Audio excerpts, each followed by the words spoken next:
tenés un problema. Me parece que el presidente no le termina de hablar a todos, ya de por sí que quiere destruir el Estado, como él mismo dijo, ¿no? Que quiere destruir el Estado, quiere ser topo, etcétera. Me parece que está teniendo esa cuestión. No demuestra la empatía que otros dirigentes políticos sí lo tuvieron. Igual, por lo general, los dirigentes suelen hablarle a su núcleo también más seguido. Vamos a repasar, Miguel Ponce León, números que duelen de la economía real. Hablemos de despidos y de cierres de empresas. Lo contrario que algunos imaginaban, ¿no? Que con reformas de algún tipo de ley se iban a generar nuevos puestos de trabajo. Algunos dicen que sí. Mira, hay un dilema que, con el que un sector de la política engaña fácilmente, que es plantear, sobre todo cuando obtiene un poco de datos, hay crecimiento de la economía. Terminemos con la discusión. Claro. El crecimiento de la economía, del Producto Bruto a nivel general, no implica que haya necesariamente que las personas tengan más trabajo o que mejoren el poder adquisitivo. Porque puede ocurrir, por ejemplo, que hay crecimiento de la economía porque le va mejor a los que están en el petróleo, a los que están en la minería y a los que están en el agro, pero al mismo tiempo aumenta el desempleo. Con lo cual necesitas ahí, además del crecimiento, que haya una mejora para la mayoría de los argentinos del poder adquisitivo. ¿Qué pasa en lo textil? Bueno, mirá, en lo textil es un problema que tenés ahí a uno de los sectores más castigados o que más están en problema después del sector de la construcción. Sobre todo con el aumento de la ropa importada. Entonces, puede llegar a ocurrir algo que nos decía Rubén, que haya sectores que les pegue fuerte lo que ocurría en los 90. Si hay importación y la gente compra más lo que viene de afuera, puede generar eso, poca venta y más desempleo. Acá tenemos una cadena que es bastante conocida, de hecho está en todo el país esta cadena, 150 despidos, 25% cayeron las ventas en el invierno, ¿no? Sí, eso es una cuestión que tiene que ver con la baja de las ventas y los despidos, que te va mostrando cómo van cayendo los que están más complicados. Sí, el textil está complicado y otro, por ejemplo, fue el turismo, que dejó muchos despidos en las últimas semanas. Y acá tenemos dos marcas premium en lo que tiene que ver con multinacionales, que, la marca de la pipa decidió salir del país. Y bueno, las tres tiras, por decirlo de alguna manera, que viene complicado ya hace rato. Esto del último año de Alberto en adelante. Y ahí nos tenemos que preguntar, si está creciendo la economía, ¿por qué despiden la gente no compra empresas ropa grandes? Sí, si la economía crece y si Argentina está mejor, ¿por qué no se compra más y por qué no aumenta el empleo? Bueno, primero porque puede tener que ver con crecimiento de algunos que no están generando empleo, y después, efectivamente, porque hay recesión y hay poca venta. Y recesión y poca venta te lleva a despidos. Esto es un tema que toca siempre Rochi, por lo menos, que es lo que tiene que ver con las empresas grandes, de que lo que deciden hacer, con lo que charlás siempre vos, Rochi, del cepo. Bueno, lo que responden los ejecutivos de las grandes multinacionales es que la Argentina, esto es literal, les ocupa el 80% de los dolores de cabeza, pero solamente o menos del 3% de las ventas a nivel global. Entonces, claramente la Argentina dejó de ser una prioridad en cuanto a ganancias. Y siempre están pensando en las ganancias, lo charlábamos ayer. La ganancia económica claramente es una prioridad para las empresas. Y si el cepo sigue vigente para ellas y no pueden llevarse sus ganancias a sus casas matrices... ¿Para qué van a tener la Pueden tener la decisión de invertir, pero si todavía la Argentina tambalea y no hay tanta seguridad de que va a seguir o continuar este modelo de gobierno, claramente tampoco van a decidir hacerlo. Y tenés varias. ¿no? Claro, Pilar, 220 despidos, se cerró la planta de una conocida... Bueno, esto tiene que ver con una sola marca igual. Y cerró la marca de otra... Sí. Claro, este es un Unilever, ¿no? Sí, esto creo que sí. Creo que es todo la antes habíamos hecho a Rubén, que trabajaba en FATE.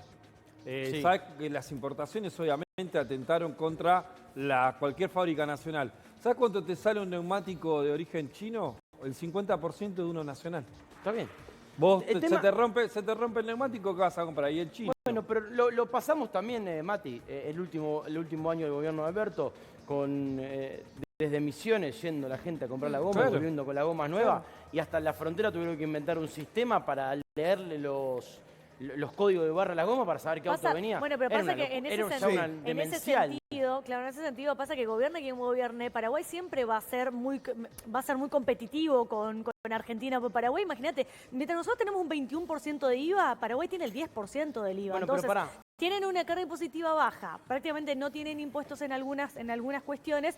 Es prácticamente imposible, si las zonas de fronteras no tienen un área aduanera diferencial, impositiva diferencial, para poder competir con Paraguay y con Brasil, gobierne quien gobierne, siempre va a ser el problema Paraguay enfrente. En el sector energético, Miguel Ponce León, 640 despidos, estos todos de la era Milei. y quedan 90 empleados. Qué vaca muerta, ¿eh? Sí, el tema es que lo energético ahora está en alza. Sí, ahí en Es al algunos revés de casos... lo que estamos pensando. Sí, ahí en algunos casos puede tener que ver con excepciones porque en algunos casos hay sectores que están creciendo y que generan despidos. El problema mayor tiene que ver con los sectores que empiezan a bajar cada vez más las ventas y se va fundiendo todo el sector, no lo que ocurre en una empresa. Porque si en un sector, por ejemplo, en el sector del petróleo, alguien se queda sin trabajo ahí, pero puede conseguir en otro, hay alguna alternativa. Pero si vos estás, por ejemplo, en la construcción y la construcción baja y no hay ventas, es un problema. Ahí yo te planteo algo que me gustaría saberlo, quizás Rochi lo sabe. Vos vas caminando por la calle, avenidas grandes, han encontrado lugares para tirar y torres, y torres, y torres, por todos lados hay. Santa Fe, la avenida Santa Fe, te digo, es Yo no todo entiendo. chino. Esto es shopping chino, es No, pero mercadito chino chiquito. mucho lugar que han Sí. buscado para demoler, yo veo torres que se están haciendo por todos Sí. lados. Bueno, repuntó el Sí. mercado de la construcción Ese privada. capítulo me lo perdí. En Perdón, la Argentina- estacionamientos no hay en ningún lado por las torres. Ya todos los estacionamientos de las viejas cocheras ya son Es que todas ahora- torres. Ahora, Argentina si hay gente de mucho analizamos, dinero. perdón, Sí. Luz, si analizamos los factores claves para que haya inversión, porque me parece que en estos últimos programas llegamos a la conclusión de que lo fundamental es que hayan inversiones para que tomen empleados y la gente pueda tener buenos salarios y empezar a consumir. Ok, para que se ponga en marcha esa rueda, se necesita en primer lugar darle lugar a los créditos, ¿o no? Que la gente pueda sacar un crédito y decir, bueno, me pongo un emprendimiento y tomo gente. Caputo el otro día dijo, dejamos de remunerar la liquidez, ahora los bancos tienen que trabajar de bancos, no más esto de prestarle al Tesoro, de prestarle al Banco Central. ¿Vos viste, Miguel, que en el último tiempo se estén pidiendo más créditos para invertir?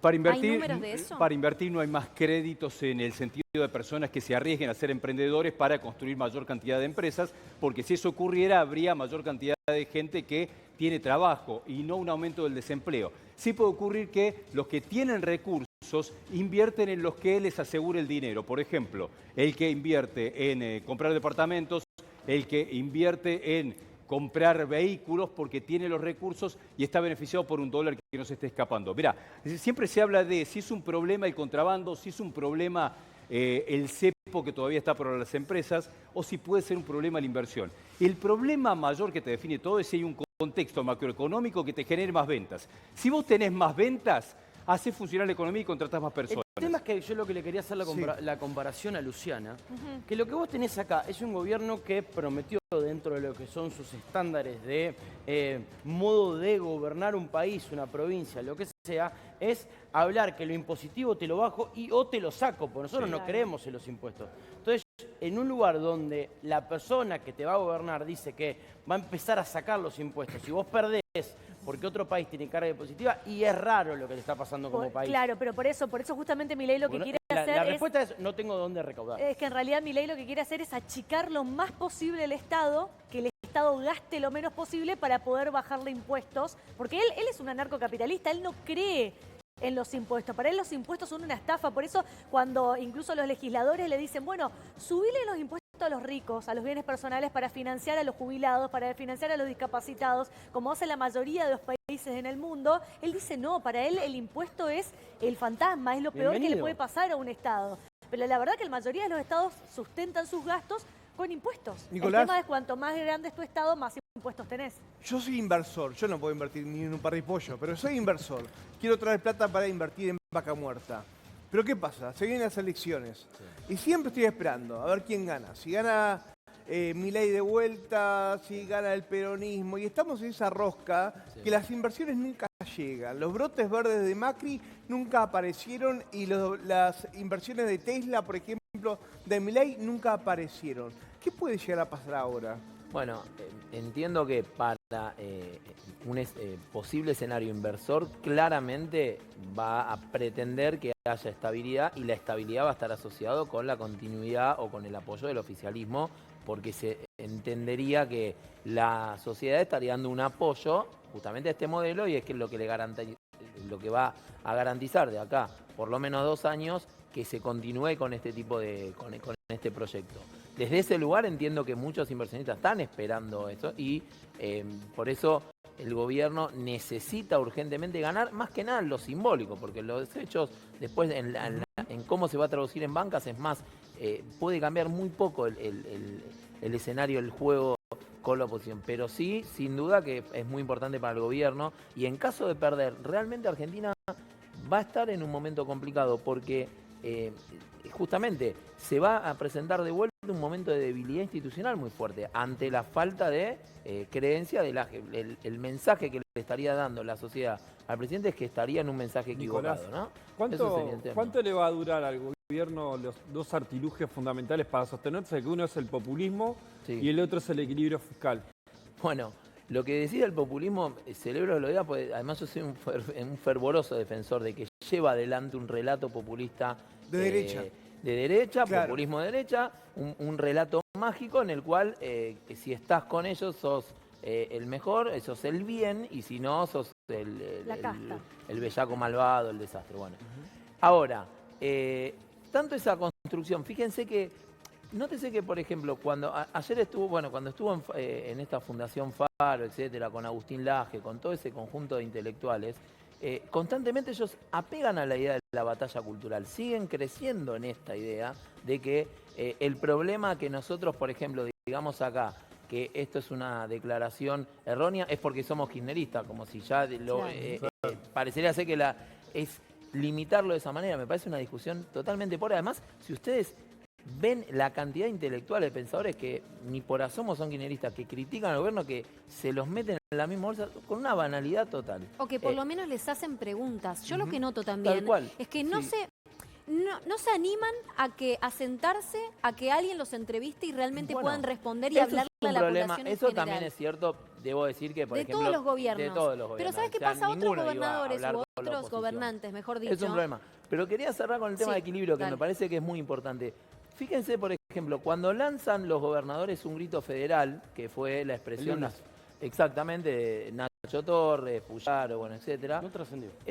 No trascendió, pero ellos dijeron, estamos de acuerdo con el equilibrio fiscal. Evidentemente ahí cierta oposición toma el discurso del equilibrio fiscal como diciendo, había un exceso en un punto. De gasto. Bueno, lo que quiero decir es que hay, evidentemente esta visión de un Estado sobrecargado, sobreexagerado, etcétera, estaba y era muy común. Ahora, ¿cuál es la solución? La solución a eso es destrozarlo o paliar, buscar hacerlo efectivo. Nico, a ver, Rochi. Lo que te iba a sumar es que perdió, lo que yo pienso, es que perdió su principal atributo, que era el de poder comunicar de forma clara y llegar a toda la población. Eso lo llevó a ganar las elecciones y ahora se sienta simplemente a dar explicaciones muy técnicas de algo que comprende, ni siquiera me animaría a decir que todo el núcleo duro, lo comprende un porcentaje muy ínfimo, muy pequeño de ese núcleo duro que lo quiere escuchar. Está Guillermo Moreno del otro lado. Gracias, Guillermo, por atendernos. Estamos analizando la realidad política y económica. Lo primero, preguntarte cómo te impactó a vos la última frase de Javier Milei, esta joyita que nos dejó, que la gente, si no llegase a fin de mes, habría cadáveres en las calles. Es hasta fuerte repetirlo. Mira,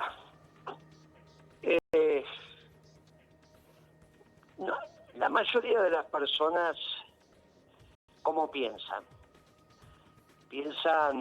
Los artistas piensan, cuando vos le decís a un artista, ¿cómo piensa? Bueno, un artista plástico, cuando piensa, se imagina la figura. Porque si no puede ser, bueno, sí, eso es artista. ¿Cómo pensamos los comunes de los mortales? Con sujeto, verbo y predicado. Vos te haces frases en tu cabeza y te imaginas situaciones, reflexionás. Milei piensa con sujeto, verbo y predicado. Eso es lo que... Un día le preguntaron en una camioneta, dice, Milei, la plata no alcanza. Y entonces dijo, si no alcanzaría estarían todos muertos. Se bajó de la camioneta, le dijo eso, se subió a la camioneta y dijo, qué pícaro que estoy, mirá como qué bien la respuesta. El otro día se acordó de esa frase y la volvió a repetir. El problema que tenemos es que el presidente no tiene calle, no sabe. Porque él tendría que saber que una persona que está por morirse no sale a la calle. Muere en su casa, muere en un rincón, muere como puede. No en la calle, a la vista de todos, porque te da pudor. Guillermo, vos de todas maneras lo conociste bastante al presidente Milei antes de que sea presidente, antes de que sea diputado. ¿Él llegaba holgadamente a fin de mes y vivía en un country como para estar tan lejos de la realidad? ¿O estaba más o menos cerca de de la calle, contactándose con la gente, tomando el colectivo? No, en la calle nunca estuvo, no tiene calle. Ahora, Sí. que pasó hambre, sí. ¿Sí? Porque después él lo reconoció que solo ganaba para comprarle alimento a su perro. Y cada vez que venía a mi oficina, mis secretarias compraban el doble de factura, porque él esperaba 5 minutos y ya se había comido 3 facturas. Y le daban café con leche porque sabían que venía con hambre. Cuando vivía... Ahora, Sí. la verdad que no tiene calle porque no vivió. No es un chico que tenga vereda. No sabe, no tiene calle. ¿Viste esos chicos que no tiene hambre? Pasó. Estaba siempre con el mismo traje, los mismos zapatos, estaba vestido siempre igual. Pero lo viví muchos años con Milei. Lo conocí en el 16, así que nos encontrábamos seguido. Sí, Guillermo, cuando vivía en las Torres del Abasto, ahí... No, yo no sé dónde vivía porque él me dijo que vivía... Sí, en 11. Sí, bueno, él dice ahí, yo ya creo que lo vi, él decía que tenía los 5 perros en un departamento y que no se podía entrar, y yo lo entendía, decía, bueno, este pibe está chapista, pero cada uno con su locura. Sí, ahí en la Guillermo, Torre del Abasto vivía. Y de hecho la experiencia mística que él tiene ocurre ahí en la Torre del Abasto, donde vivía con los perros. Y sí, esto, le daba para darle de comer a los perros, pero él más o menos comía cuando podía, digamos. Y claro, cualquiera que te cuente su experiencia en América, porque él fue empleado de UNEC, antes lo cuenta, quién era, cómo era, estas historias son conocidas. Ahora, no puede decir eso si hubiese transitado y hubiese conocido jubilados, gente mayor. El barro, ¿no? Se tiene pudor. Guillermo, La buenas- gente no muere en Sí, público. claro. A ver si me entendés. Es Se verdad. muere en privado. Él lo tiene que saber y se está muriendo la gente. sí, La gente se está muriendo de pena. sí. No es cierto que la gente se muere de pena. Se mueren de pena. Cuando vos no podés comer, cuando vos no podés comprar los medicamentos, cuando vos tuviste una jubilación digna, una vida digna, y ahora no te alcanza y tenés que ir a comprar una manzana, te da vergüenza y no salen de la casa. No puede ser que no se dé cuenta Guillermo. de esta historia. Sí. Buenas noches. ¿Qué le podemos decir a toda esa gente que por ahí espera que en algún momento Milei cambie sus formas? ¿Por qué las cambiaría si fue lo que lo trajo hasta acá y lo llevó a la presidencia? En su No la manera va de a cambiar. gobernar y Yo de por eso hablar. no la va a cambiar. Este chico es así. Sí. Ni siquiera le podemos dar el beneficio de la ignorancia porque es presidente. Lo máximo que va a pasar que estará en el olvido. Pasará el olvido de estas cosas, tampoco nos vamos a acordar, como cuando vos le decís, vos sabés que la Argentina estuvo 45 días sin banco y la gente le golpeaba a los bancos, y vos decís, ¿cómo ahora le ponen la plata en los bancos? Este no estará hablando y le tenés que mostrar la foto, los videos, y eso pasó en la Argentina, y sí, eso pasó. De este nos vamos a olvidar. Y cuando Pero un vos país que tengas olvida repite la historia, Moreno. Las barbaridades que este chico dijo. y Pero bueno. un país que olvida repite la historia, sería cuestión no olvidar. Y bueno, te vas a olvidar, porque los malos tragos te los olvidás, amigo. Los malos tragos te los olvidás. Guillermo Entonces, Moreno, muchas gracias, muy amable y hablamos en cualquier momento. Gracias. hablamos en cualquier momento. Bueno, y vos sabés que todo lo que digo soy yo, ¿eh? No, ustedes no tienen nada que ver, que lo estoy viendo acá. Estás bien vestido hoy, ¿eh? Muchas Estás gracias. bien vestido. Aprendido usted. Un abrazo. Hasta Chao, luego. hasta luego. 8:17 estamos en vivo. Nico, ¿compartís algo lo que dijo Guillermo? Sí, a ver, yo voy a ser sincero también en una cuestión. Me parece, o sea, Moreno es un dirigente histórico, ¿no? Del peronismo, etcétera.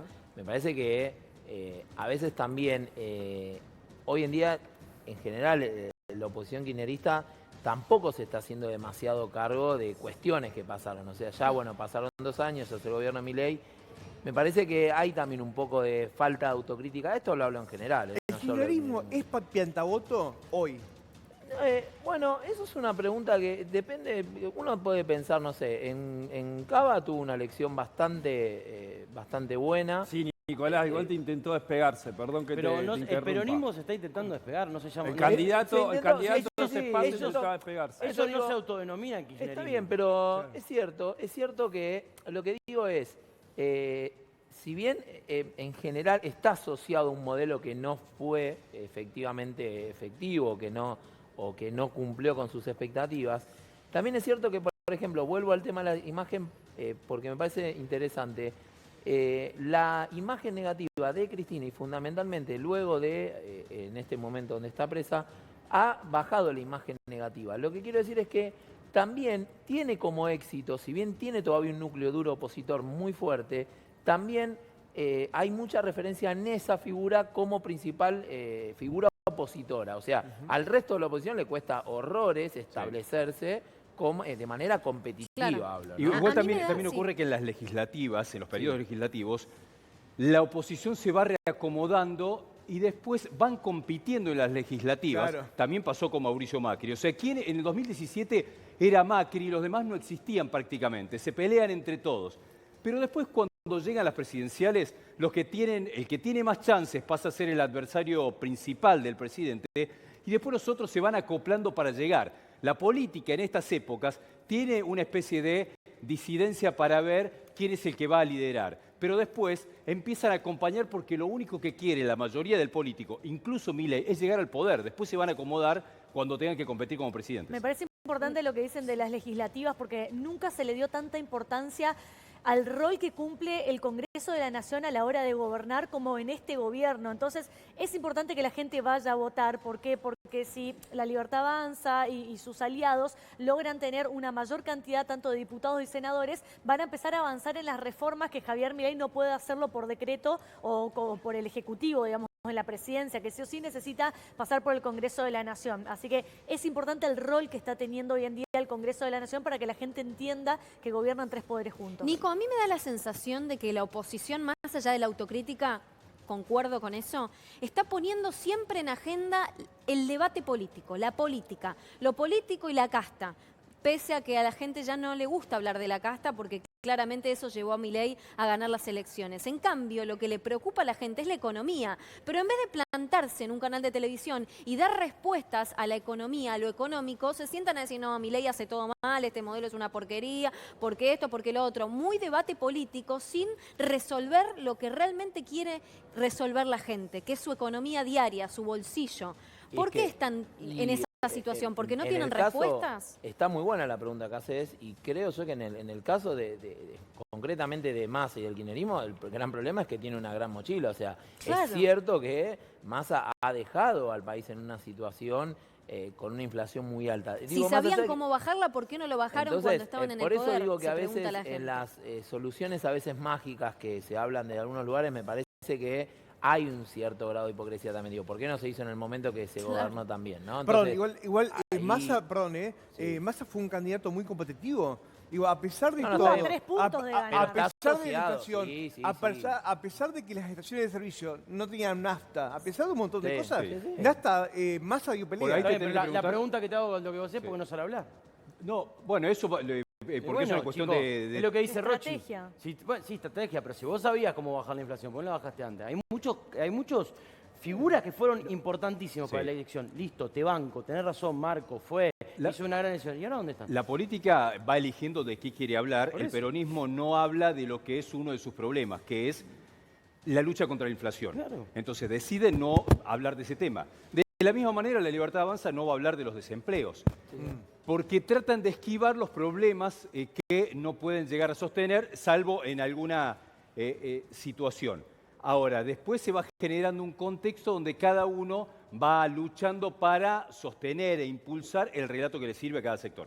Ojo a una cuestión también, Sí. Miren que Massa, a pesar de que yo creo que es un gran tiempista igual en la política, porque considerando igual su situación de que sabe que no es un momento quizá oportuno para que él habla, en las elecciones legislativas, en el cierre de lista, acomodó muchísima gente suya en todas las elecciones. El sector del Frente Renovador quedó muy bien posicionado en el interior del cierre de lista. Está Carlos Selva del otro lado, exdiputado. ¿Qué haces, Carlos? ¿Cómo anda? Federico, Rochi, Marco, todo el equipo de Crónica te saludan. Buenas noches. ¿Cómo les va? Buenas noches, un gusto. ¿Cómo andan ustedes? Gracias por atendernos. ¿Qué análisis haces de la frase de Javier Milei en relación a la gente que no llega a fin de mes? Diciendo que es mentira y que si no habría cadáveres por la calle. No, tenés que eximir de comentarios. digo, más allá de esas barbaridades y de todos los improperios que evidentemente le salen bastante barato al presidente decirlos, creo que el problema que tenemos, además de las decisiones que toma el presidente, es que si a los argentinos no se civiliza el Garrahan, va a ser muy difícil que terminemos de generar la empatía en la sociedad como para saber que hay un gobierno que lo que menos tiene en cuenta es a los ciudadanos que supuestamente tiene que representar. ¿Y cuál es, una Carlos, cuestión... el rol de la oposición en todo esto? Porque está bien, el gobierno tiene un montón de problemas. La oposición no está teniendo, hablo de la oposición 2 puntos peronismo, no está teniendo problemas de identificarse quién es la cara visible de todo esto para salir a competir.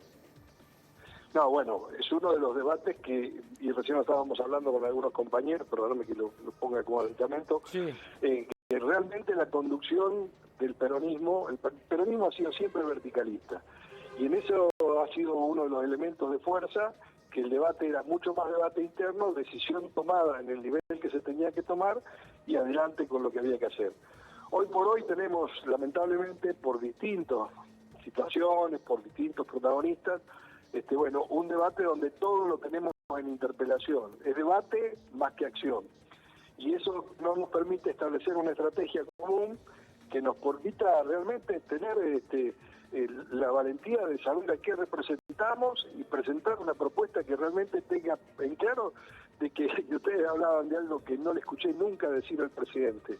Trabajo y producción. Jamás lo escuché decir la palabra trabajo, el problema del empleo, las situaciones, o sea, no está dentro de las variables, y nosotros con eso solo ya tendríamos un eje de trabajo como para poder decir, y el movimiento obrero organizado tendría que también, obviamente, ser parte, como históricamente lo fue, de lo que hace una estrategia de un modelo de país que tiene, por sobre todas las cosas, como objetivo a los trabajadores. Bien, Carlos, te agradecemos mucho por esta nota. Seguramente te vamos a seguir molestando para analizar la realidad económica y política, por supuesto, previa a las elecciones. Te mandamos un abrazo.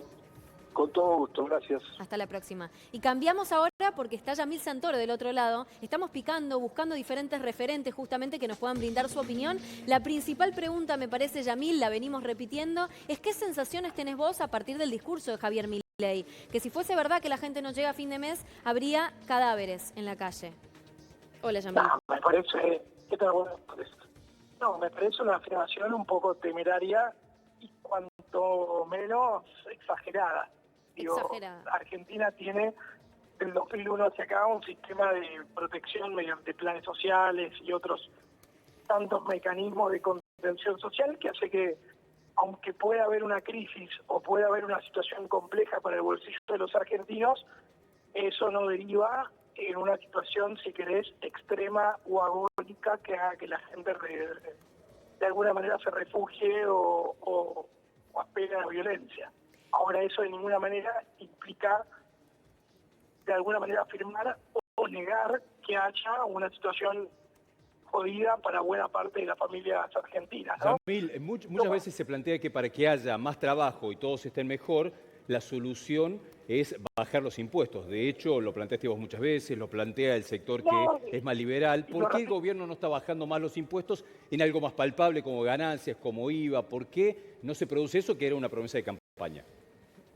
Bueno, porque ahí tiene que realizar un ajuste fiscal aún mayor de lo que viene haciendo. El gobierno ya ajustó un 5%, pero todavía hay más margen. De hecho, está anunciando que van a seguir llevando adelante distintos recortes.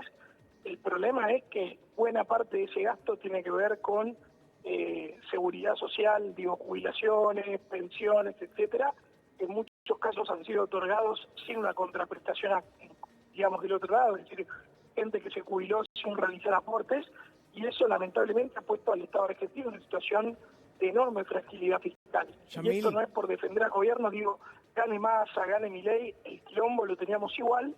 El tema es que este gobierno está decidido a ir bajando impuestos a medida que logre controlar el gasto, ¿no? Sí, el tema es que el gobierno está decidido a apretar el cinturón, pero la gente la está pasando mal. Hay mucha gente que la está pasando mal. Utilizo tu palabra, que la está pasando jodida. Estamos de acuerdo, y eso creo que nadie lo niega. El tema es si lo que está haciendo el gobierno va a ayudar o no para que aumente la productividad de la economía y, en definitiva, para que estemos mejor o no a mediano plazo. Yo soy de los que creen que sí, que en líneas generales, pese a algunos errores, eso está pasando. El problema es que el gobierno también, con las formas, con los choques, con la bravuconería, termina a veces, me parece, generando una situación más gravosa y más pesada que la que debería. ¿Es un gobierno bravucón? Sí, yo creo que podría ser lo mismo sin tanta altanería y choque. Yamil, buenas noches. Luciana Fernández te saluda. Un poco sigo la línea de lo que te estaba preguntando Marcos, de que hay gente que realmente le está pasando muy mal. ¿Qué posibilidades hay? Yo entiendo que este gobierno está en contra de los impuestos y de hecho quiere bajar los impuestos. Pero pensar, por ejemplo, transitoriamente, subirle impuesto a los bienes personales a los ricos para poder financiar jubilaciones o para poder financiar discapacidad, por lo menos transitoriamente, y poder darle una mano a los que menos tienen, sacándole un poco más a los que sí pueden pagar impuestos. Mira, lo que pasa es que ahí vos entrás en una suerte de pendiente resbaladiza donde siempre vas a tener una buena razón para cobrar más y más impuestos. Y el problema de la Argentina es que tiene una presión fiscal por encima de lo recomendable para el nivel de capitalización que tiene el país. O sea, acá lo que nosotros tenemos que de alguna manera definir como país es si estamos dispuestos a soportar un corto plazo amargo, pero que nos permita salir del pozo, o si vivimos en una suerte de situación transitoria. Yamil, el tema es que vos decís... No me lo tenés que explicar, lo que vas a decir estoy totalmente consciente y es cierto, y hay un montón de gente que mientras tanto la va a pasar. Se pierde la vida en el medio. ¿Cuánto dura el corto plazo, Yamil? No hay soluciones mágicas. Y esto es lo que tenemos que entender. Gane Milei, gane Massa, gane Larreta, gane Macri, no importa quién gane, el problema en el que está Argentina hace 50 años es o vivimos para el corto plazo o empezamos a tomar decisiones para estar bien en el mediano y largo plazo. Y en el mientras tanto, saltar de un modelo al otro va a hacer que haya gente que la pase mientras tanto mal. El tema es que se muere gente en el camino, Yamil. Yo soy de los que creen que hay que hacer un esfuerzo extra para ayudar a aquellas personas que la están pasando mal. Sí. Y ahí es donde a veces ciertos discursos vinculados a sectores afines del gobierno, a mí por lo menos me hacen ruido. ¿Sabes cuál es el tema? Sí. Que es fácil, esto no es chicana, te juro que no es chicana, es fácil decir que se puede aguantar un poco más cuando vos podés comer todos los días. Hoy entrevistábamos al principio del programa un padre de familia que tiene 3 hijos, que tiene que darle de comer una vez solamente por día a los hijos, ¿viste? Es fácil decir, che, aguanten porque lo mejor ya viene, pero cuando no comés todos los días y cuando tenés 3 hijos que no le podés dar de comer todos los días, es jodido, ¿eh? No, a ver, primero yo tuve una época de mi vida donde no tuve para comer, con lo cual con esa a mí no me vas a correr, pero digo, al margen de eso, por eso te decía que no era chicana. Lo que sí te digo es, hoy hay un sistema de seguridad social donde probablemente si hay un padre que no puede poner un plato de comida arriba de la mesa a los hijos, es porque no está accediendo a la ayuda del Estado que le corresponde y que está. Digo, en eso Milei no ha cortado planes, no ha impedido la UH, digo, hay elementos para que familias de bajos ingresos hoy tengan un plato de comida arriba de la mesa. No,